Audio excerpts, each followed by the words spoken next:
What's up guys, Coach Jeremy here. I'm in Allen, Texas, and it's not cold here, that's for sure. I'm heading into the HockeyMonkey store, and today they're setting up for the NHL Draft party. We're gonna have guests like Jack Eichel, Kevin Weeks, Brind'Amour. Head inside, see what it's all about.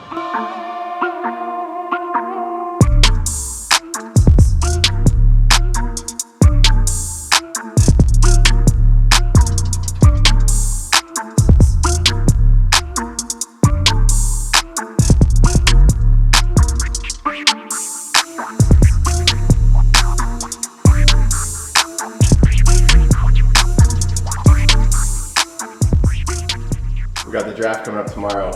You went through the draft experience, of course. Can you talk a little bit about your experience in the draft? I think for the most part, I kind of knew it was going to happen, but you really never know until you go through it. So the process, from start to finish, combine, everything, your whole season, it's a long one. It can get stressful at times, but you really try not to let it get to you. At the end of the day, it's going to take care of itself if you worry about your product on the ice, and I think that's kind of what I did. And through everything, you just enjoy it. You only go through it once, and for me, it was a great experience. I was lucky enough to, be drafted by the Buffalo Sabres in South Florida with a lot of my family and friends there, and it was a great experience. And to all the kids getting drafted tomorrow, I just want to say good luck and all the best. Whether you get picked where you want or not, I don't think that defines you as a player or define your career. So. Whatever happens, and make sure the day after the draft's your most important one. What kind of commitment and dedication does it take, from when you're starting to realize that you might have a shot to when you actually get there?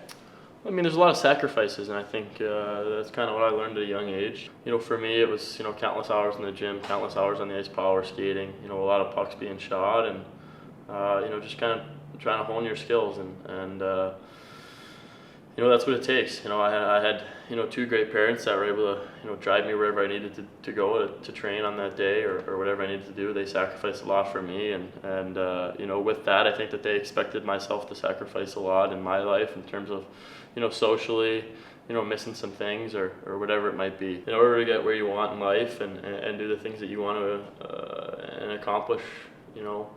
Getting to the NHL or getting drafted, and it takes a lot. It takes a lot, and it takes a lot of support. And lucky enough, I had a lot of people in my corner, my parents, my family, a lot of good coaches, and you can't do it by yourself. So, I would just say, sacrifice what you need to.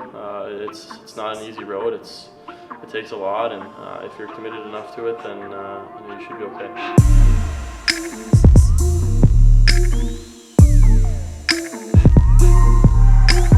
I think when it comes to stick length, it's kind of all catered to the player, one, and whatever you're comfortable using. I don't know, I kind of just bounce around with it now. I think it's a little bit over my nose. I think I tend to use a longer one. For me, I think I made my stick a little bit shorter the few years that I've played in the NHL, just because the game happens so quickly, and people are always getting sticks on you and sticks on the puck, and to have it a little bit tighter to your bodies, I think a little more beneficial. I don't think that there's really a right answer on how high or how short your stick should be. I think it all depends on whatever you're comfortable using.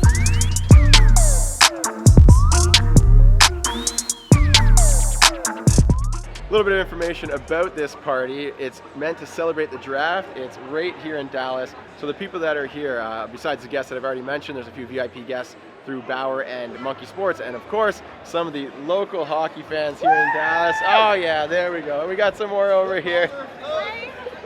So I'm gonna go say hi, do a little meet and greet, and then I'll show you more of the event. Let's go.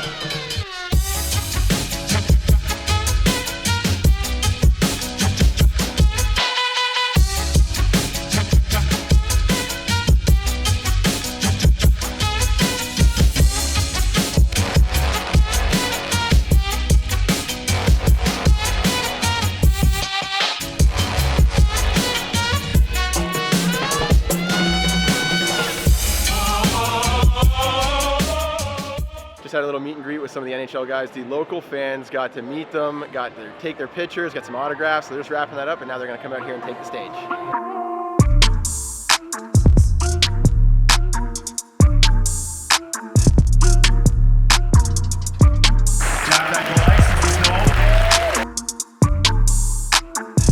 Hi, Brind'Amour from the Carolina Hurricanes. An event like this, it's a bit of a high pressure thing that the kids are going into. As a coach, do you have anything to help players deal with these high pressure events? Well, pressure, you put that on yourself, right? And I think in any sport, it's good to have pressure because that's going to, make you dialed in. But you got to be free to play, and you got to be free to just kind of go do your thing. And so I think you want to have fun. And anything you're doing, you got to have fun, whether it's a hockey event, whether it's any kind of type of sporting event, or just in general. You got to enjoy what you're doing, and the pressure comes off. Enjoy yourself first. And that's number one key. We see the young kids coming into the draft. What kind of work and commitment does it take to get into that position? Well, at that point, they're still kids. Some of these are 17, 18-year-old kids in this draft, but the work's been done. We know how it gets now. 14, 15 kids are specializing. Some kids are even earlier than that. The work's been put in to get to this level, but it's just beginning. And that's the other thing that they're going to realize real quick. It's a great moment to celebrate. They're getting drafted, but it's just really day one of the next step of their careers.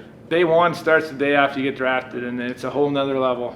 You're kind of, put the youth, the minor hockey stuff that you've done, that all goes away, and now you're looking forward, and you're at the bottom of the barrel kind of starting. Now there's some elite players that'll come in and play in the NHL, but it's a process to play in the NHL, and it's an everyday commitment.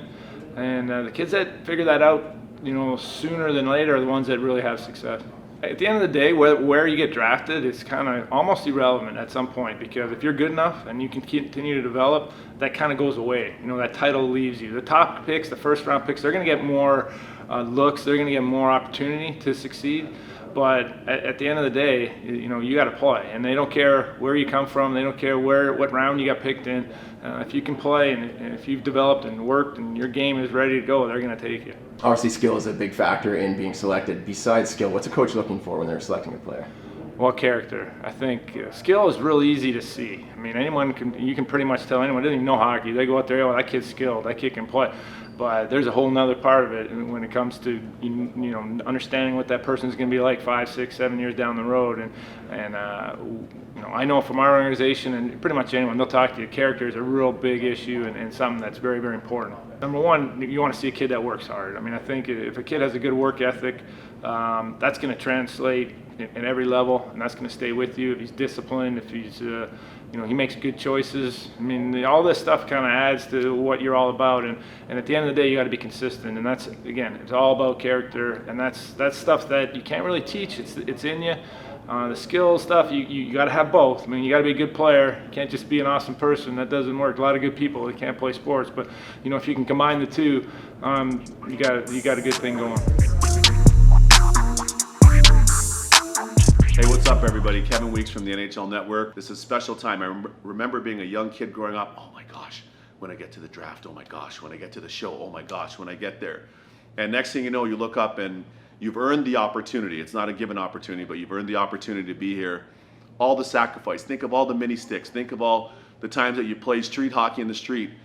Hockey stickers, hockey cards, you name it. Watching games, going to games, and being in the car with mom and dad and family, siblings, and friends. And just how special that's been. Can you get by on just skill alone, or how do you get to this point? No, you can't get by on skill alone. I'm just going to take, because I like to personalize it and give you guys a little insight. I remember growing up in Toronto, our team, Toronto Red Wings, as I mentioned earlier, we were on the ice more than any other team. Our late coach now who passed, Mr. Armstrong, God bless him. Mr. Keith Armstrong was our coach. He also ran Armstrong's power skating. And we were on the ice for our regular practices. We had his actual power skating 2-3 times a week as well. And I just love being a rink rat. I love being a rink rat. I love being at the rink. I wanted to watch the guys that were older than me. What was Eric Lindros doing? What was Chris Draper doing? What was Brendan Shanahan doing? These guys are older than me at the time. And Mike Torkia as a goalie, what were these guys doing? How were they playing? What sticks did they have? I was a student of the game. I was really obsessed about being a hockey player, and I was obsessed about being an NHL player. And at the age of 6, Miss Mahar's class at McMurray Public School back in Toronto, first grade, I said that I wanted to play in the NHL. That's what I aspired to do. And that was my goal. And it was clear. So with that, running hills, people are laughing at me. Weeksy, why are you running hills? You're a goalie. Why are you doing hill sprints? Why are you doing plyos? What are those elastic bands that you're doing? And you're doing these jumps and you're doing stair jumps. And you're not a basketball player. You don't need to have a good vertical. But it was explosive power. And there was a correlation from me being able to go from post to post with some of that, you know, explosiveness, so to speak. Trying to sneak on the ice late, extra ice time, going to York University, old York University Arena, staying at Chesswood Arena, we played at Chesswood, and trying to sneak on. You've got to be obsessed about the game, and you've got to be willing to put in the work. When your friends want to go to the mall and hang in the food court, see you later, boys. Not going to be able to happen. I got power skating, or I got to go work with my skills coach, or I want to go work on my shot. That's what it takes. And I can tell you, you know, I was fortunate to play in the league a long time, but I earned every bit of it. I'm fortunate to be a broadcaster, but I earn every bit of it. I'm on TV more than any hockey analyst in the world. And the same things that allowed me to have success as a player allow me to have success as a broadcaster. And if you look around here, today we've got Jack Eichel, we've got Brind'Amour. And both at opposite ends. Jack Eichel's a young star and I think going to be a superstar in the league. Brind'Amour I think is a future Hall of Famer, and he's the new head coach of the Carolina Hurricanes. Check those guys out. Work ethic, commitment, attention to detail, and be willing to do the work that nobody else is and or more than everybody else is doing. And that's the insight that you're going to get from the guys like Sid, Malkin, Jonathan Quick, Connor McDavid, any one of these great young stars and superstars in the league, Ovi, Kuznetsov. Those are the traits that those guys have. Those are the traits that you too can have, and they'll give you the best opportunity to have success in hockey and in life. My pleasure. Thank you. Thank you. Thank you, Coach. Of course, man. And that's a wrap. Eichel has left the building. They're just tearing everything down now. Hopefully there were some tips there from the pros that will help you guys improve your game. If you're in the Dallas area, you can drop by the HockeyMonkey store, grab your hockey gear, or if you're anywhere else, just go on their website, HockeyMonkey.com. Big thanks to them for having me out here. Thanks a lot for watching the video. We'll see you guys in the next one.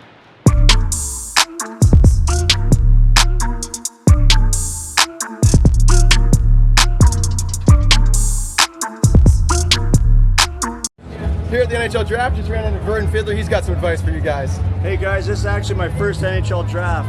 I never got drafted, played almost 900 games in the NHL, so all you guys that don't get drafted, you still got a chance.